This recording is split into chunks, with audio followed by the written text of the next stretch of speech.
So they went to remove our name tags. Who went to remove it? The NDC, the cameras were there in the chamber. Right. They went in to remove our name tags. Here's my question. The last time the NDC was in the house before you entered, why this time, why were they again in there before you entered? You see, Samson, there are things that, for the sake of the country, I can't say on air. I'm sure you as a media practitioner, you know some of these things. That place was boiling. And some of our members were not going to take any of the behavior of our colleagues. My duty was to prevent any bloodshed. There was no way, if I had allowed MPP members to also enter the chamber, they would sit on consent for somebody to take their seat. Okay. As a leader, on this day,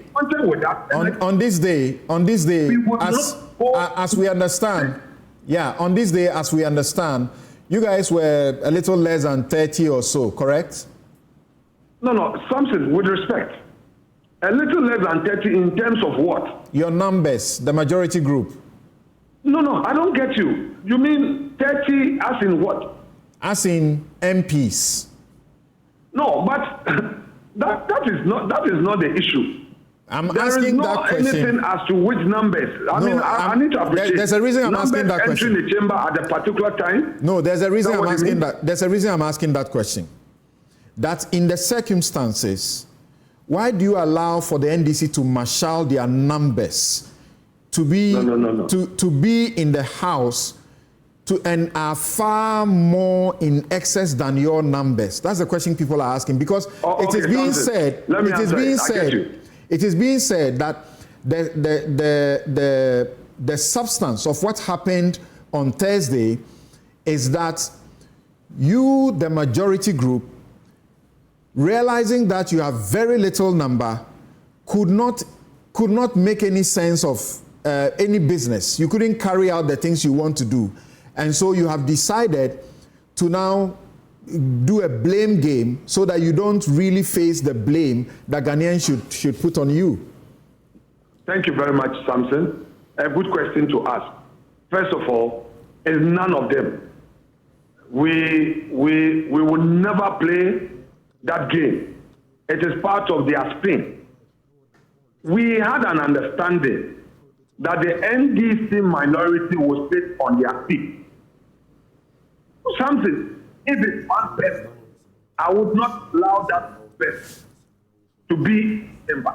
In any case, if they want to expose us that will protect, we would enough numbers. Why didn't they sit on their feet so that they will be related on their feet? There will be.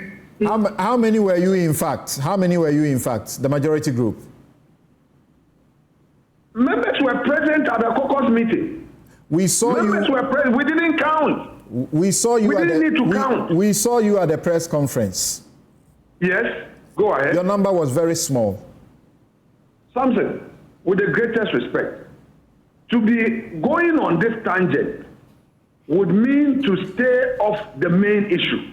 We are doing a discussion here. We are doing a discussion here. You called in, and we want to give you that opportunity, but we need to also interrogate the counterfacts that are being used. The counterfact is that substantively, the reason Parliament could not sit on the basis of your requisitioning of the House was that there was no business paper. Number one, let me come back to number one, there was no business paper. And then number two, even if there was one, you discovered that you couldn't marshal your numbers to be able to carry out the business. So you decided to chicken out and then blame the Speaker and the NDC instead. All right, those two assertions are wrong, and I will respond. One, in the requisition, there was an approval granted by Mr. Speaker for those businesses, for those, that the business stated there too to be considered. So there was no such need for a business committee to sit. Sorry, if you say there was no such need for a business committee, what do we make of the other allegation by some of your members, including Kennedy Japan, that you were actually in a business meeting, but by the time you got there, it was late. We were at a caucus meeting. You were at a caucus like meeting. A business meeting. Okay. Samson, okay. Respectfully, we were at a caucus meeting. I heard your panelists referring to business meeting. We had a caucus meeting. Mm-hmm. We had a caucus meeting. So there's nothing like a business meeting. So the point again is that, but by your standing orders, the business meeting has to be held before you sit and adopt the same. There are members of the business meeting, including the minority. So how do you say that what you unilaterally put out as your requisition paper should constitute the business for the day when you have not reached consensus on that? Okay, thank you very much. Some for the extraordinary meeting. Extraordinary meeting which has been triggered by 15% of members. And we've stated why we have called the meeting. It's different from regular meetings where the business the day would have start and then we carry that. That is a difference. That is a difference. They also say that the business meeting, the business paper ought to be signed by you. You have to sign off on the business meeting paper. This one was not signed off. Samson, if you want me to educate. You were not the one who signed this. Okay, so you see. No, I don't need to. No, wait. Hold on. Sure. And the education is important because this information is out there. As I put it to you, don't look at it as me. Look at me as... I understand. The public has this information and they need the explanation you must give. I get you. Get you. So again, this paper normally by your rules has to be signed by yourself. But the requisition that you wanted to constitute, the requisition paper that you wanted to constitute the business paper was not signed by yourself. So how does it constitute a paper for the business meeting? Okay, so the member who signed it, the deputy majority whip, is a member of the business committee. And because this is an extraordinary session, a meeting, okay, the rules, the conditions are different from rep meeting, where we meet first Thursday to plan the business for the ensuing week, and then Friday I come and read the business statement. And which business statement members would have to take and then stop the business committee's report.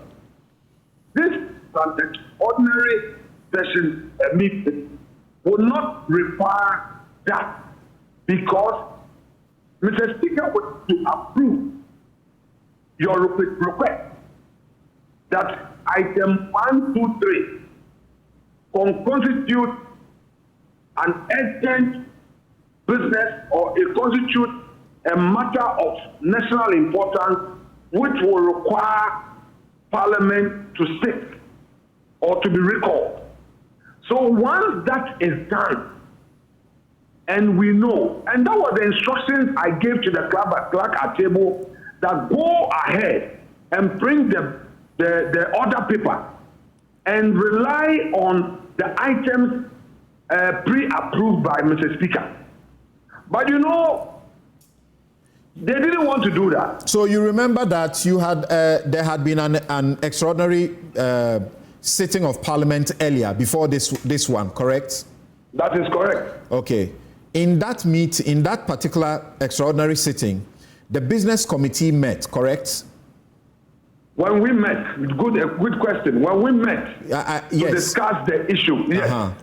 Okay, so why is it that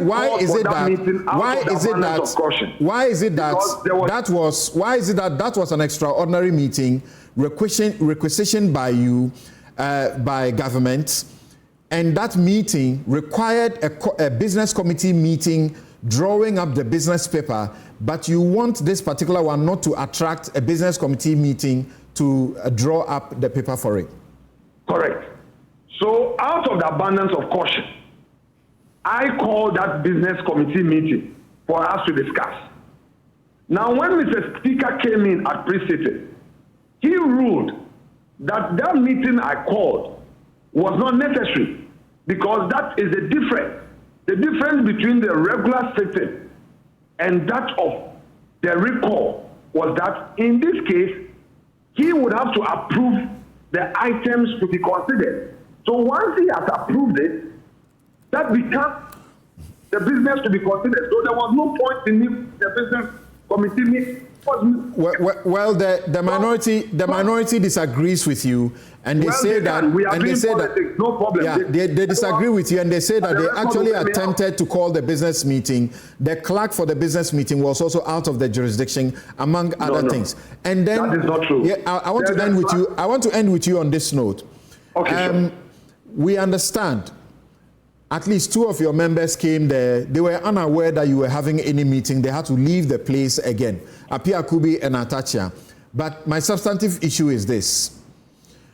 How come, if you believe that this was your business paper, how come you don't get into the chamber so that that business can be carried out? How does the business get carried if you don't get into the chamber?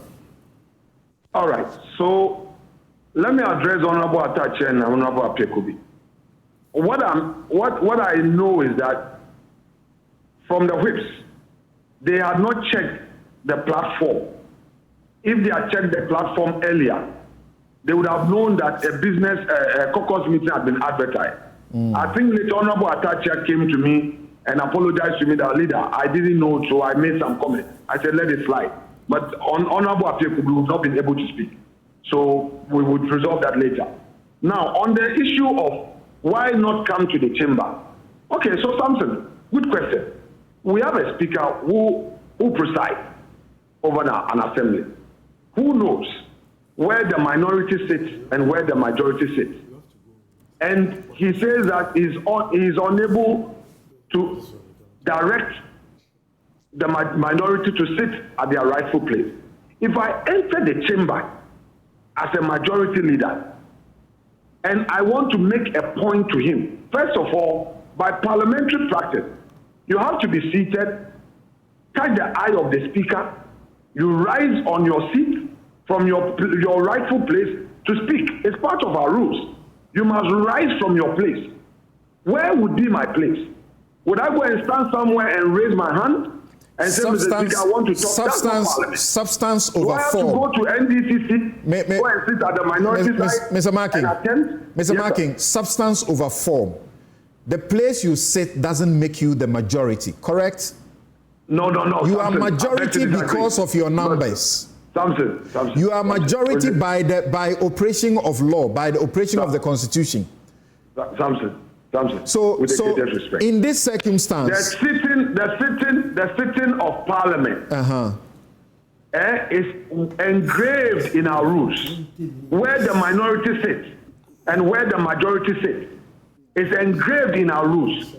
So in substance, you cannot tell me, you cannot raise an argument that where you sit to speak does not matter.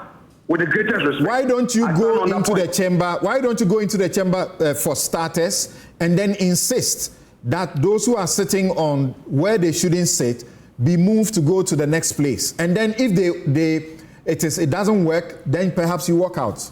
Why didn't you do that? Samson, let me respond to you on that. Like I said earlier, there are things that I can see that you cannot see. As majority leader, I have access to all manner of intel and information. If any of us had entered that chamber at the time that our colleagues in the NDC had taken our seat and attempted to bring sanity, we wouldn't be here talking. And I thank God I did what I did. Okay. I think that it is Mr. Speaker's duty to gently call the NDC to go back to their seat, so that we can also sit where we have to sit.